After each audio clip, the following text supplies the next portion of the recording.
Hi అండి. మనమైతే ఇప్పుడు పచ్చి అరటికాయలతో కూర అండి.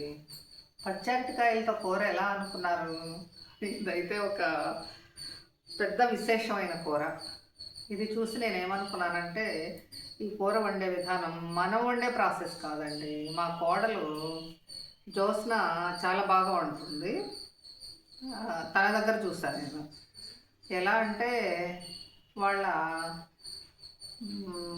మేనమామ భార్య మా సునీత చెల్లెలు, తను మా వియ్యపురాలు శివ కలిసి ఈ జ్యోత్స్న కలిసి నేను మా ఫ్రెండ్ వాళ్ళ ఇంటికి వెళ్ళి వచ్చేలోపు కూర చేసి ఉంచారు. ఇదేంటబ్బా, ఇదేంటి చూస్తుంటే ఎలా ఉంది, ఏం కూర, మనం తినే కూర కాదనుకుంటాలే అనుకున్నా. అది చూస్తుంటే మనం తినే కూరలాగా ఉండదు, అంటే వెజ్లా ఉండదండి, నాన్ వెజ్లా కనిపించింది. నాకు అలా కనిపించింది. ఇది వండిన తర్వాత మీరు చూద్దరు ఎలా ఉంటుందో. ఏదేమైనా వెరైటీ కూరే. ఆ కూరతో ఒక చిన్న విషయం కూడా జరిగింది. అదేంటంటే, ఈ జ్యోత్స్న కూర వేసి మాకు పెట్టింది, నాకు సునీతకి, తన కాపురం పెట్టిన క్రొత్తలో. అయితే అప్పుడు ఏమైందంటే, నేను సునీత వేసుకున్నాము, తిన్నాము. నాకేమో తిన్న వెంటనే మోషన్స్ పట్టుకున్నాయి. ఇంకా అందులోకి నేను ఎక్కువ శాతం ఉల్లిపాయ వాడినేమో. ఇది పెద్ద ఉల్లిపాయతో తయారు చేసే మసాలా అన్నమాట. ఉల్లిపాయ తిన్నాను, నాకు ఇంకా అమ్మో పొట్టంతా గడబిడలాడిపోయి నేనైతే అక్కడే ప్రాబ్లం వచ్చింది, ట్యాబ్లెట్స్ వేసుకున్నా. కొంచెం సునీత కొంచెం నాన్ వెజ్ తిని ఉల్లిపాయ తినే పిల్లే కాబట్టి తనకు ప్రాబ్లం లేదు కాబోలు అనుకున్నాం మేమైతే. కానీ ట్రైన్లో తనకు వచ్చిందండి ప్రాబ్లం, మామూలుగా రాలా. అరే మానస, మీరు చూస్తే చూడండి వీడియో, నీ ఫ్రెండ్స్కి కూడా చూపించు, నీ హాస్టల్లో ఉన్న ఫ్రెండ్స్ అందరికి కూడా చూపించు. అలా జరిగిందనమాట. కూర అయితే జ్యోత్స్న అక్క వదిన అంటున్నావు, నువ్వు వదిన అంటున్నావు కదా, నెంబర్ 1గా చేస్తుంది. అదే జ్యోత్స్న, నీ కూర చేయబోతున్నాను, కానీ అందరికీ సరిపడింది, కానీ నాకు మాత్రం ఈ కూర సరిపడదు, సరేనా? తర్వాత అయితే మనం కూరలోకి వచ్చేసాం కదా. ఏంటంటే జ్యోత్స్నని అడిగా, నాకు గుర్తులేదు, అప్పుడు చూసి ఒక 5 ఏళ్ళు అవుతుంది ఈ కూర జోలికి వెళ్ళి. మీ అందరూ కూడా చూద్దరు. అయితే అత్తయ్య ఎక్కువసేపు ఉడకకూడదు అరటికాయ, ఇది కూర అరటికాయ కదా, ఇది చాలా తక్కువ సెగలోనే, అంటే చిమడకుండా అనమాట, సెగ తక్కువ ఎక్కువ అని కాదు, చిమడక ముందే దాన్ని తీసేసుకోవడం. ఇలా 2 ముక్కలు కోసి ముందు ఉడికించుకోవాలి. కుక్కర్లోనే పెడుతున్నాం, మనకి కుక్కర్ అలవాటు కదా. 1 విజిల్ రానిద్దాం, ఓకేనా? ఇంకా అంతకుమించి నాకు ఏం కుదరదు. చెట్లో ఉడికి అది కొన్ని సంవత్సరాలు ఉడికిద్దని నా అభిప్రాయం. కొంచెం వాటర్ పోసేయడం, 1 విజిల్ కన్నా తక్కువలోనే ఇది ఆఫ్ చేయడం. వెయిట్ పెడుతున్నా మరి. 1 విజిల్, ఓన్లీ 1 విజిల్ రానివ్వడం, ఆపేయడం.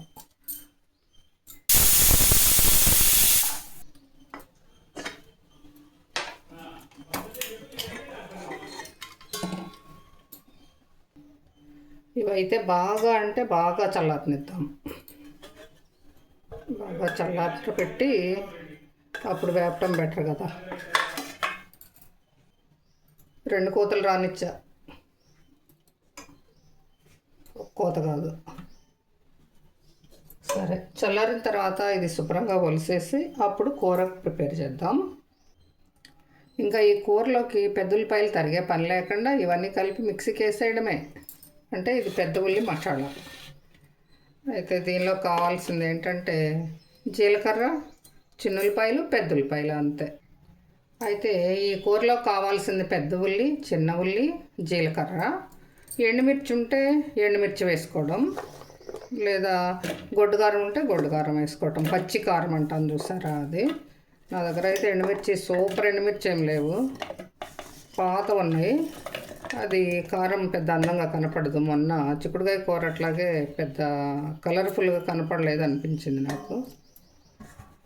అందువల్ల దీనిలోకి ఉన్న గొడ్డుకారమే వేసి మిక్సీ పడతాను. అలాగే ఉప్పు కూడా అయితే ఈ కాయ ఇలా ఒలిచేసుకుని ఈ ముక్కలు ఎలా కోయాలో చూపిస్తాను.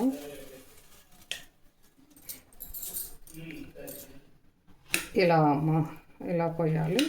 దీన్ని బాగా ఆయిల్లో డీప్ ఫ్రై చేయాలన్నమాట. చూద్దరు ఎలాగో మిగిలినవి కూడా కట్ చేస్తాను. ఇవి కట్ చేసేసాం.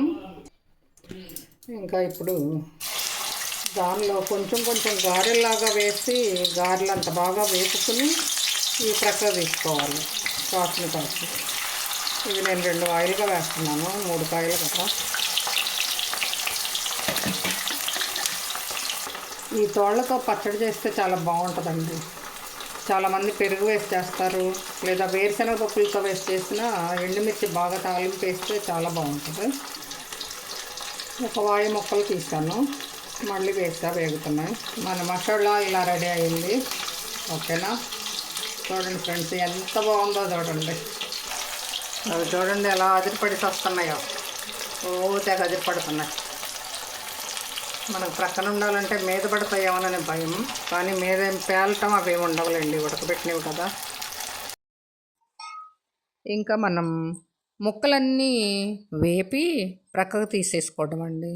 అదే ఆయిల్ ఉంది కదా, ఆయిల్లోనే మీరు ఎక్కువ ఆయిల్ వాడదలుచుకుంటే సరే ఉంది, లేకపోతే అది కొంచెం తగ్గించేసుకుని అయినా తాలింపు వేసుకోవచ్చు. ఆ నూనెలోనే ఆవాలు వేసి చిట్టపట్ట మన్నిచ్చి ఇంకా ఇప్పుడు అరటికాయ ముక్కలు వేసేయడం. అవి కూడా కాస్త దోరగా వేగినాయి కదా ఎలాగూ. ఇప్పుడు మళ్ళీ వాటిని ఒక తిప్పేసి కాసేపు మసాలా వేసుకోవాలండి. అయితే ఈ ప్రాసెస్కి మెయిన్ కరివేపాకు కావాలండి.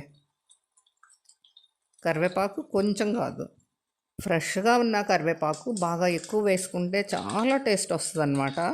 ఆ పని అయితే చేసేయండి. అది కూడా వేసి కొంచెం ఒక వేపేయడం. తర్వాత ఏంటంటే ఇంకా ఇది వేగగానే ఈ మసాలా చూసారా ఎర్రగా కనిపిస్తుంది, ఈ మసాలా వేసి బాగా తిప్పటం అండి. అంతే, మసాలా మొత్తం వేసేసుకుని చక్కగా అంటిగిరిస్తే చూపులకైతే ఇది వెజ్ కర్రీ లాగా అనిపించదు, నేను చెప్పినట్టే ఉంటుందన్నమాట. నాన్ వెజ్ లాగానే కనిపిస్తుంది. సరే అండి, అయితే దీనివల్లేమి నాకు సునీతకి అయినాయి అని అందరికీ ఏం అవ్వకపోవచ్చండి. ఏం కాదు, బాగానే ఉంటుంది. ఆ రోజు ఏదో మాకు వాతావరణంలో మార్పు వచ్చి అలా అయింది. ఇది హైదరాబాద్లో జరిగింది.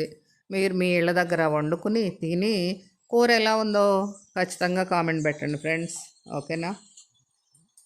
ఇంకా ఆ కూర అలా చేసేసుకోవడం, మరి నిల్వ కూడా ఉంటుంది, అంటే వెంటనే పాడవడం అలా ఉండదు. ఎందుకంటే సాయంత్రం నూనె తేలేదాకా ఇంకొంచెం ఆ నూనె నేను కాస్త తీసాను, 2 గుంటగరిటెలు కావాలంటే అది కూడా వేసి బాగా అంటించుకో.